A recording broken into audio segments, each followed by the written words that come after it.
저희들이 지난 6월 26일에 한국장애인 녹색재단 정원석 회장님과 함께 코로나19 관련한 사업을 계획을 하면서 업무 협약식을 맺고 진행을 하게 되었습니다. 그 연장선으로 오늘 열화상 카메라와 함께 비접촉 체온계에 대해서 기술적인 모습과 필요사항에 대해서 설명을 드리도록 하겠습니다. 변호선 부장께서 직접 설명을 드리도록 하겠습니다. 감사합니다. 아마 언론지상이나 뉴스나 아니면 여러 매체를 통해서 여러분들이 열화상 카메라에 대한 정보를 많이 접하셨을 거예요. 공항이나 도로 항만 또는 각종 관공서 그리고 요즘 학교까지도 다 열화상 카메라가 들어가고 있는데요. 저희는 이제 20년 동안 열화상 카메라를 취급을 하면서 이번 이제 코로나19 사태 관련해서 이 열화상 카메라를 전국의 학교, 또 관공서에 이제 보급을 하고 있습니다. 사스, 그리고 신종플루, 메르스, 그리고 이번에 코로나19까지 약 18년 동안 4번의 큰 대형 질병 사태가 지금 벌어지고 있고, 아마 이제 각 보건기구에서도 이러한 사태가 향후에도 몇 년마다 한 번씩 발생할 가능성이 높다라고 얘기를 하고 있고, 현재 지금 벌어지고 있는 코로나19 사태도 언제 종식될지 모르는 이제 그런 상황으로 아직까지도 이제 매일 일일 환자가 수십 명씩 발생하고 있는 상황입니다. 따라서 이제 이 코로나19뿐만 아니라 이러한 질환자들의 어떤 발열 의심자를 잡아내기 위해서 여러 가지 이제 수단으로서 이제 저희가 모니터링을 하고 있는데, 이 열화상 카메라 같은 경우는 수명이 굉장히 깁니다. 일종의 카메라이기 때문에 보통 한번 구매하시면 한 7년에서 10년 정도 사용을 하시게 돼요. 초기에 열화상 카메라를 구입하실 때 굉장히 면밀하게 좀 검토를 하셔서 이제 열화상 카메라를 구매하셔야 되는데요. 소위 이제 이 코로나19 사태가 벌어지면서 수많은 업체들이 이 열화상 카메라를 이제 취급하기 위해서 뛰어들었습니다. 최근 들어 초창기에 이제 열화상 카메라를 취급하는 업체들이 이 산업용 열화상 카메라라고 해서 온도 오차 범위가 보통 2도씨에서 5도씨까지 벌어지는 장비들을 이제 코로나19를 잡을 수 있는 장비라고 소개를 해서 많이 보급을 해왔습니다. 그래서 일반인들이나 또는 이제 코로나 발열 의심자를 잡아내기 위해서 이런 장비를, 고가의 장비를 구매하시고자 하는 쪽에서도 장비에 대해 잘 모르시기 때문에 인체용 열화상 카메라와 산업용 열화상 카메라에 대한 정확한 구분 없이 그냥 막 구매하셔가지고 사용을 하셨는데요. 그게 한 2월달, 3월달 정도입니다. 근데 이제 산업용 열화상 카메라가 이제 들어가게 되면서 실제 인체 온도인 36.5도와는 동떨어진 32도라든가 30도라든가 전혀 말이 안 되는 온도가 나오기 시작하면서 현장에서 구매하시는 분들이 이제 장비가 이상하다라는 이제 컴플레인들이 많이 발생을 했습니다. 그 이후로 이제 업자들이, 소위 이제 업체들이 열화상 카메라를 찍었을 때 무조건 인체 온도에 근접한 온도가 강제적으로 나오도록 하는 그러한 열화상 카메라를 보급을 하기 시작했습니다. 그래서 사람만 이렇게 인체형 기능이라는 버튼만 활성화시키면 36.5도, 36.7도 이렇게 온도가 나오게 돼요. 그러면 실제 발열 의심자로 수정이 되는 이제 고온 환자가 나타났을 때도 역시 36도대가 나오게 됩니다.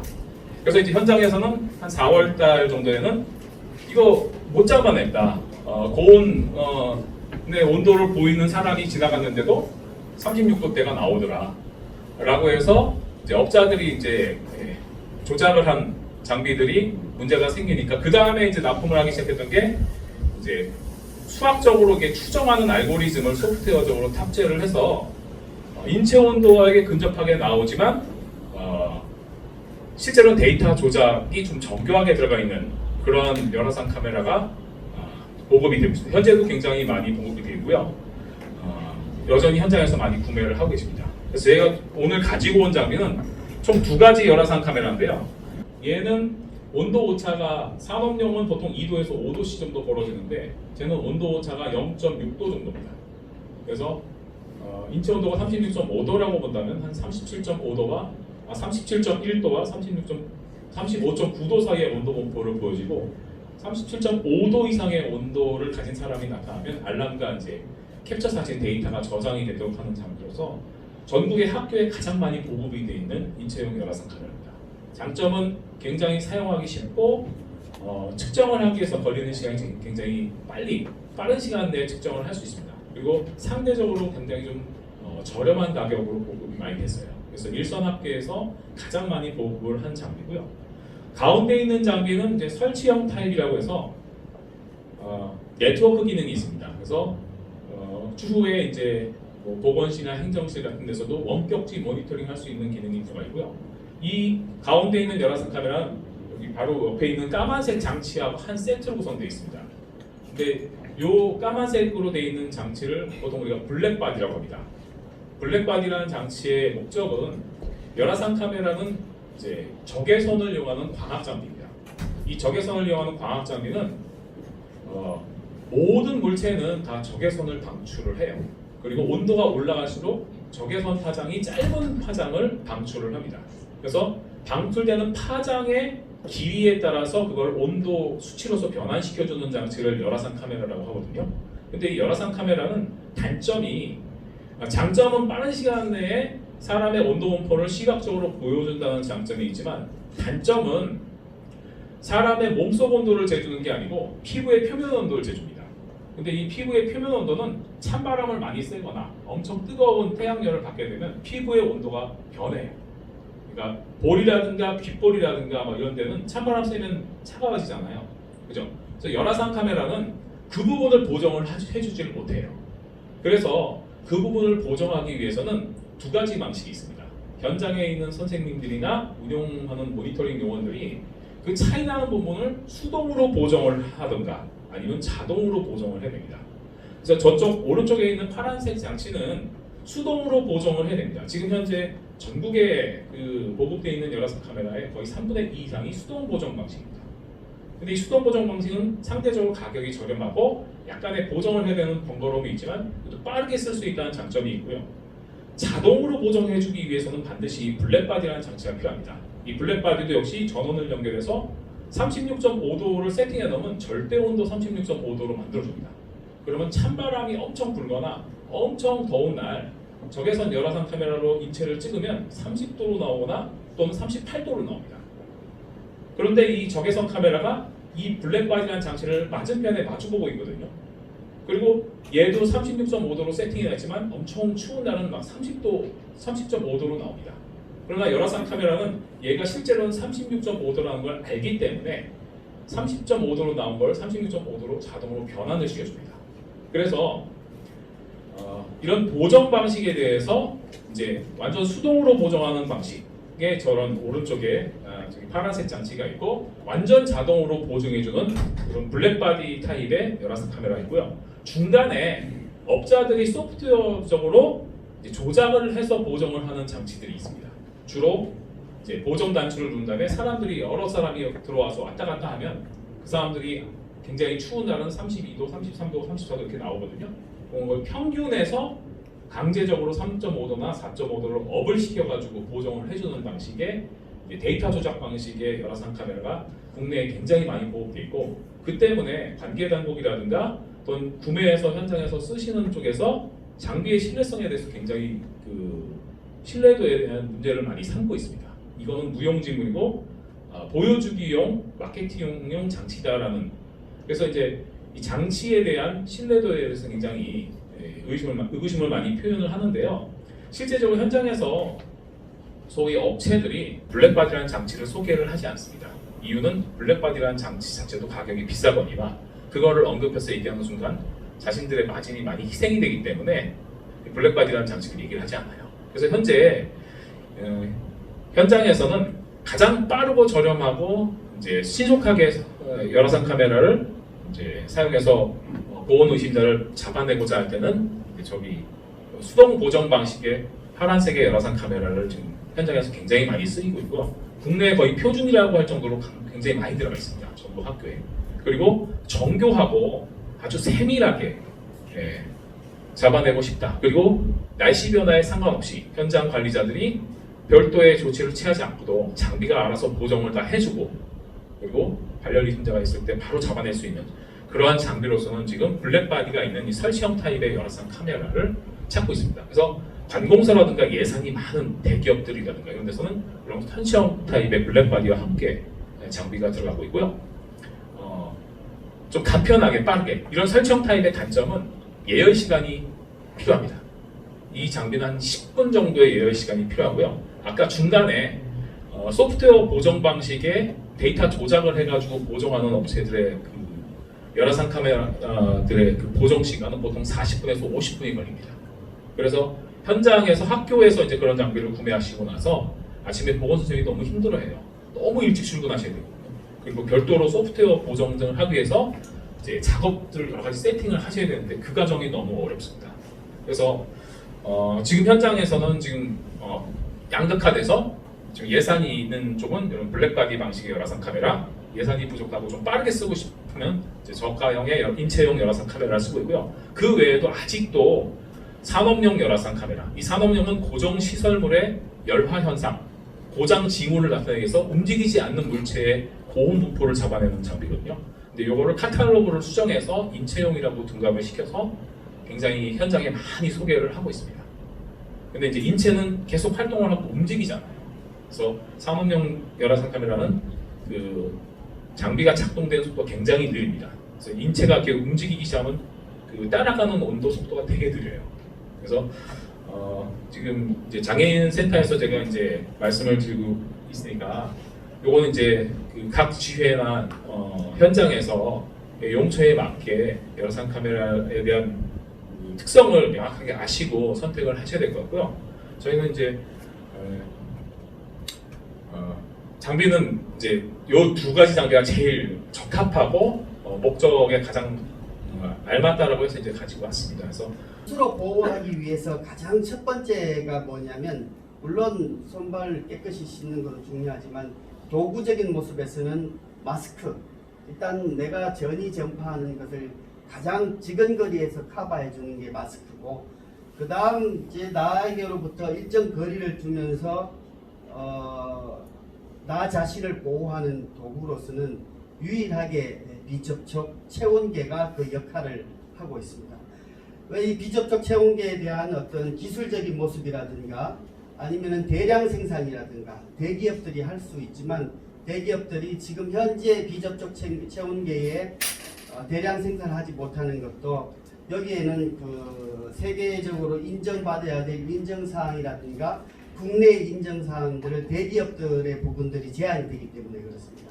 그러한 부분에 있어서 지금 비접촉 체온계가 우리 그 인터넷상에서 보면은 중국산이 많이 들어와서 체온계의 가장 중요한 센스, 온도의 차이를 어떤 기술적인 모습으로 좁히느냐, 그게 제일 중요한데 그 기술을 미국에서 도입해 와서 한국에서 직접 생산해내는 아이레이즐의 이호동 대표가 비접촉 체온계가 어떠한 기술적인 특성을 가지고 있으며 우리한테 이 정도만큼 필요의 소요를 가지고 있다는 것을 짧고 치열하게 설명드리도록 하겠습니다.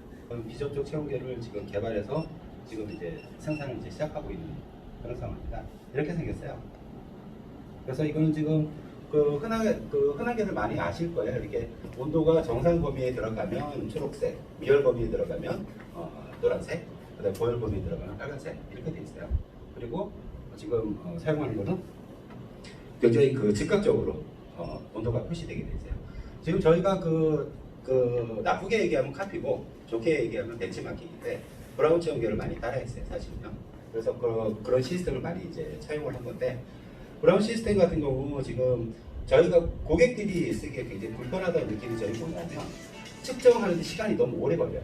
그래서 저도 많이 써봤는데 굉장히 불편했어요. 그래서 저희는 그냥 바로 즉각적으로 나오게끔 즉각적으로 온도 체크 바로바로 체크되게 이렇게 지금 개발을 했고요. 그다음에 지금 아까 그 센서에 대해서 잠깐 언급이 있었어요. 그래서 저희가 지금 사실은 미국의 기술을 도입해서 한국에 제조를 하는 그런 상황은 아니고, 정확하게 얘기하면 미국의 센서를 사용하는 거예요. 저희가 구매해 와서 사용하는 건데, 그 회사의 제품이 이제 엑셀리타스라고 하는 미국 회사의 제품이에요. 근데 이제 엑셀리타스는 여러분들이 잘 모르시겠지만 브라운 체온계는 다 아실 거예요. 그래서 브라운 체온계에서 쓰는 센서하고 동일한 모델을 사용하고 있는 거예요.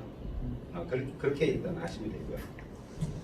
그다음에 이제 이게 지금 조금 기능적인 측면을 좀 말씀드리면, 그 메모리가 있고, 그다음에 모드 선택이 있고, 그다음에 화시하고 섭씨 변환을 버튼이 각 이렇게 3개씩 하나씩 총 3개가 있어요. 그래서 모드 메모리는 9개까지 기억이 가능하고요. 그 다음에 모드는 그 0세에서 3세까지, 그리고 3세에서 36개월, 죄송합니다. 3개월까지 완전 신생아, 그 다음에 3개월부터 36개월 유아, 그 다음에 36개월 이상 및 성인까지, 그리고 그렇게 측정할 수 있는 모드가 되어 있고요. 그 다음에 이제 섭씨하고 하씨는 이게 그 나라마다 이제 저희가 이제 국내의 수요만을 위해서 생산되는 것이 아니고 나라마다 이제 어떤 나라들은 이제 화씨를 쓰고 어떤 나라들은 이제 섭씨를 쓴단 말이에요. 그래서 그 변환할 수 있는 그런 기능이 있어요. 그래서 지금 이제 그 기술적인 부분은 일단은 간단하게 그 정도 하고요. 그 다음에 이게 이제 그 박스 디자인이야. 박스 디자인이 이렇게 생겼어요. 그래서 지금 여기에 보면은 간단하게 지금 대표, 계속 하시죠. 예, 어떤 채운 게 이렇게 한번 부분에 대해서 측정을 해야지 정확한 포인팅이 되는지 그림으로 일단 나와 있는 거고요.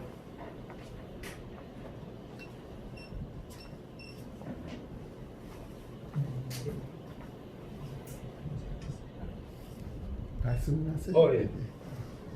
일단은 뭐 제가 지금 알고 있는 내용은 대충 말씀드렸어요. 네, 말씀드렸고요. 그리고 참 저기 하나 제가 좀 그 말씀을 드리고 싶은 게 뭐냐면 요 청계 요새 그 비접촉이잖아요. 비접촉이고 이마 쪽에 이제 체온하는 건데 사실은 이게 제일 중요한 게 뭐냐면 체온을 잰다는 의미는 사실 피해 온도를 재는 거하고 똑같은 거예요. 그래서 사실은 어디에 측정을 했을 때 피해 온도를 정확하게 구현을 해내느냐가 사실 제일 관건이란 말이야. 근데 이제 피해 온도를 직접 측정할 수 없기 때문에 사람들이 예전에는 그 유리관, 그 수은 주죠, 수은 온도계를 해서 직장이라든지 입 안이라든지 이런 식으로 많이 측정을 했었는데 그게 정확한 그 온도를 측정을 그나마 제일 근접하다 이렇게 이제 생각을 하고 있었던 거예요. 그러던 와중에 이제 그 맥클린이라고 하는 학자가 어떤 논문을 발표했었냐면은 귀 속에 체온을 측정했더니 직장의 체온을 측정한 거하고 거의 동일하다. 우열을 가리기 힘들다. 그래서 그 다음부터 귀 속 온도계를 많이 사용을 했었는데 그거를 하기 위해서 단점이 뭐였었냐면 귀 안에 귀지가 없어야 되고요. 그 다음에 중이염 같은 질환이 없어야 되기 때문에 또 제약상이 있었던 거예요. 그리고 또 아기한테 쓰면은 아기가 깬단 말이에요. 귀 안에 이렇게 넣으면은. 그래서 이제 요새 이제 이런 식으로 비접촉 원제를 많이 쓰는 거예요. 잘 들었습니다. 그 중에 중요한 것이 지금 현재 시중에 약국이든 중국산들이 많이 다니고 있는데 중국산과 현재 그 아이레이즈랩에서 생산해내는 그 센서 기능의 차이는 어느 정도고 온도 차이는 얼마나 나는지 그것도 잠깐 부연 설명 부탁드립니다. 중국산 같은 경우는 사실은 센서 자체의 그 어떤 성능, 센서의 성능이라고 하는 거는 정확하기도 하고 그 다음에 일관된 성능을 보여줘야 되는 거거든요. 그런데 그 센서 자체가 그 들쭉날쭉하면 안 되는 건데 제가 생각하기에 그 자체의 문제이기도 하지만 두 번째는 생산의 문제이기도 하다 이렇게 생각이 돼요. 어떤 문제가 있냐면 센서 같은 경우는 지금 아까 그 열화상 카메라 설명해 주시는 부장님께서 그 보정에 대해서 온도 보정에 대해서 말씀을 해주셨지만 저게 정확하게 저희 센서 같은 경우는 영상 25도의 균일한 온도 내에서 30분간 있은 후에 온도를 측정 보정의 센터 값을 측정한 다음에 그 다음부터 2차로 피부에 대한 온도 보정이 들어간단 말이에요. 제가 봤을 때 그런 과정을 거치면 생산 수율이 굉장히 떨어져요. 그래서 제가 봤을 때 중국 쪽이나 이런 그 소규모 업체들이 하는 데서는 아마 그런 과정들이 많이 생략되지 않았을까라는 그런 생각을 하고 있어요. 그래서 그런 면에서 중국 제품들이 정확도가 아직은 그래도 해외 쪽이나 국내보다는 좀 떨어지는 측면이 있다 이렇게 저희는 판단을 하고 있습니다. 비접촉 체온계가 처음에 있었고요. 그 다음에 이대로의 어떤 그 공급의 형태로서는 코로나19 상황들을 맞이하고 나서 더 이상 한국 방역 시스템이 갈 길이 아니다라고 판단해서 지금 아이레이즈랩 이효동 대표 기술적인 어떤 모습을 의뢰하고 약 5개월여 기간 동안에 연구해서 만들어진 제품이 바로 이 허밍버드인데 여기 녹색재단과 협업을 해서 나갈 때는 저 체온계의 이름이 바로바로 체크하다라는 의미의 바로책이라는 이름으로 녹색재단 모습으로 나가지게 될 것입니다. 좀 전에도 제가 부연 설명을 드렸지만 저기 그 비접촉식 체온계에 대한 가장 중요한 것이 바로 센스인데요. 그 센스가 유일하게 미국에서 수입해오고 모든 것은 국내에서 사출부터 조립까지 만들어내고 있는 우리나라의 세 개가 지금 현재 브라운부터 만들어내고 있는데 이 네 번째 회사가 아이레저 랩입니다. 여기에 대한 디자인이라든가 기타 기술적인 모습, 그다음 녹색재단과 협업이 되었을 때 지금 저희들이 코로나19의 위협으로부터 자유로울 수 없는 상황에서 가장 내 자신을 보호할 수 있는 중요한 도구가 아닌가 생각을 하고, 이 도구가 필요한 것은 비단 어른들, 경제활동을 하는 어른들뿐만 아니라 우리 그 의무 교육을 받고 있는 유치원생에서부터 고등학교 3학년생들까지는 핸드폰까지는 아니지만 자기 보호를 위해서 방과 이후에 체크할 수 있는 유일한 안전 대책이기 때문에 저희들은 어떤 언론을 통해서 영업을 하고 표현을 하는 것보다는 보이지 않는 곳에서 꼭 필요한 곳에 공급하기 위한 그 발걸음을 시작했는데, 그것이 저희들 그 정원석 회장님께서 허락해 주셨던 그 한국장애인 녹색재단과의 협업입니다. 그 이후에는 저희들이 월드 옥타라는 그 세계 그 68개국 141개 도시에 수출하는 업무 협업 관련된 부분도 녹색재단의 기운을 빌어서 성취를 해낼 것이고요. 오늘 그 짧지만 그 열화상 카메라와 비접촉 체온계의 중요성들을 이 자리에서 인지하는 그런 시간들이었으면 좋겠습니다. 감사합니다.